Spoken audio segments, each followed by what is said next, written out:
आज हम कंसेप्शन के बारे में पढ़ेंगे कि प्रेगनेंसी कैसे रहती है। कंसेप्शन एक नेचुरल प्रोसेस है जो फर्टिलाइजेशन और इम्प्लांटेशन के स्टेज में से मिलकर बनता है। इस स्टेप को हम डिटेल में समझते हैं। सबसे पहले होता है फर्टिलाइजेशन, एग और स्पर्म का मिलना। स्पर्म मिलियंस में रहते हैं और एग जो रहता है हर मंथ एक मैच्योर एग वुमेन की ओवरी से रिलीज होके फॉलोपियन ट्यूब में आता है। फर्टिलाइजेशन जब होता है जब मेल स्पर्म और फीमेल एग मिलते हैं, तो ये फर्टिलाइजेशन होता है। ये प्रोसेस फॉलोपियन ट्यूब में होता है। हर महीने एक मैच्योर एग ओवरी से रिलीज होता है, इसे ओवुलेशन कहा जाता है और ये एग फॉलोपियन ट्यूब में आता है। इस अगर इस टाइम पर स्पर्म एग तक पहुंच जाए तो फर्टिलाइजेशन प्रोसेस स्टार्ट हो जाता है। स्पर्म जो कि फीमेल रिप्रोडक्टिव ट्रैक में पहुंचता है, फॉलोपियन ट्यूब तक जा सकता है। अगर एक हेल्दी स्पर्म एग को पेनिट्रेट करने में सक्सेसफुल हो जाता है, तो दोनों के जेनेटिक मटेरियल कंबाइन होते हैं और जायगोट बनता है।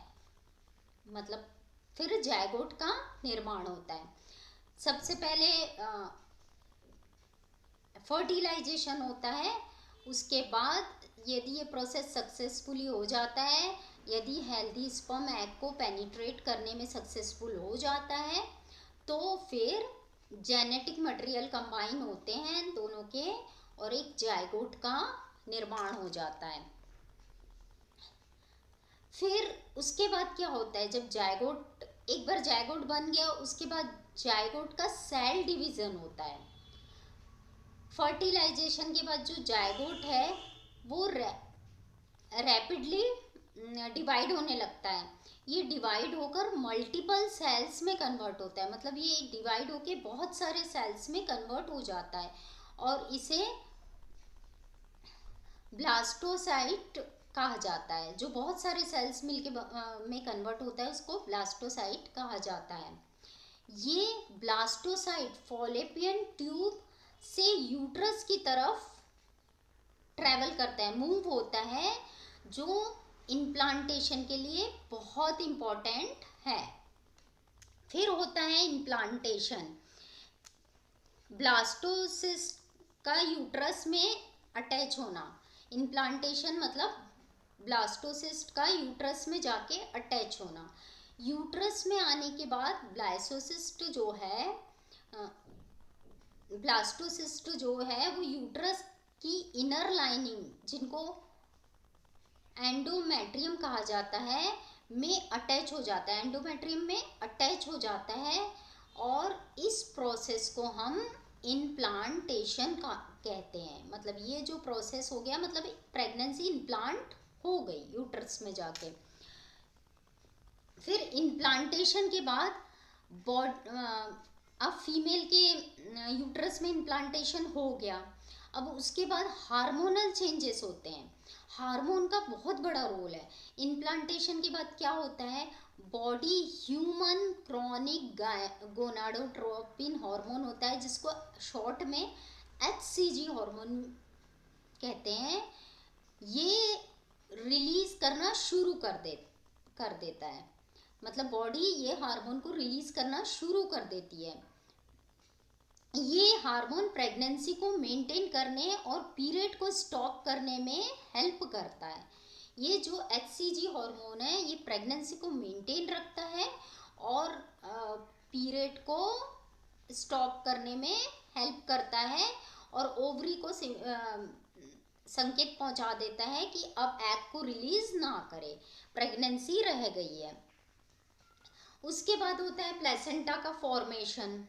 अब ब्लास्टोसिस्ट और यूट्रस की जो लाइनिंग के बीच में जो कनेक्शन बनता है, जैसे जिससे मतलब ब्लास्टोसिस्ट और यूट्रस की जो लाइनिंग रहती है उसके बीच में जो कनेक्शन होता है ना, बनता है, जिससे प्लेसेंटा डेवलप होती है, जो आने वाले 9 महीने तक बेबी को ऑक्सीजन और न्यूट्रिशन प्रोवाइड करती है। तो ये प्लेसेंटा बहुत इम्पोर्टेंट होती है। फर्टिलाइजेशन में जो होता है, स्पर्म और एग मिलकर जायगोट बनता है,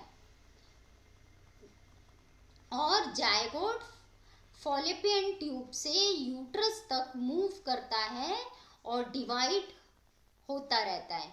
इम्प्लांटेशन में ब्लास्टोसाइट यूट्रस में अटैच होता है और प्रेगनेंसी का प्रोसेस ऑफिशियली स्टार्ट हो जाता है।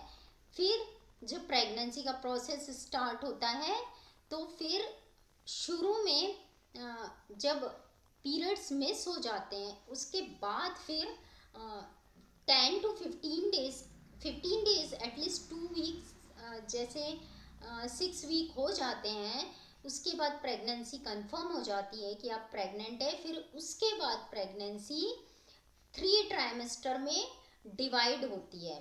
तो हम अब आगे जो पढ़ेंगे, प्रेगनेंसी, अब प्रेगनेंसी हो गई, अब प्रेगनेंसी के 3 ट्राइमेस्टर होते हैं, first trimester, second trimester, third trimester. 40 week की प्रेगनेंसी का जो यूजुअल टाइम रहता है वो 40 वीक्स का रहता है। ट्राइमेस्टर वाइज मदर में क्या चेंज आते हैं, बेबी में क्या चेंजेस आते हैं, कौन कौन से हार्मोन्स इसमें हेल्प करते हैं, कौन से हार्मोन का लेवल बढ़ता है, और क्या क्या चेंजेस आते हैं, सारा हम अब नेक्स्ट टॉपिक में देखेंगे, जिसमें प्रेगनेंसी वाइज पूरे चेंजेस हम पढ़ेंगे।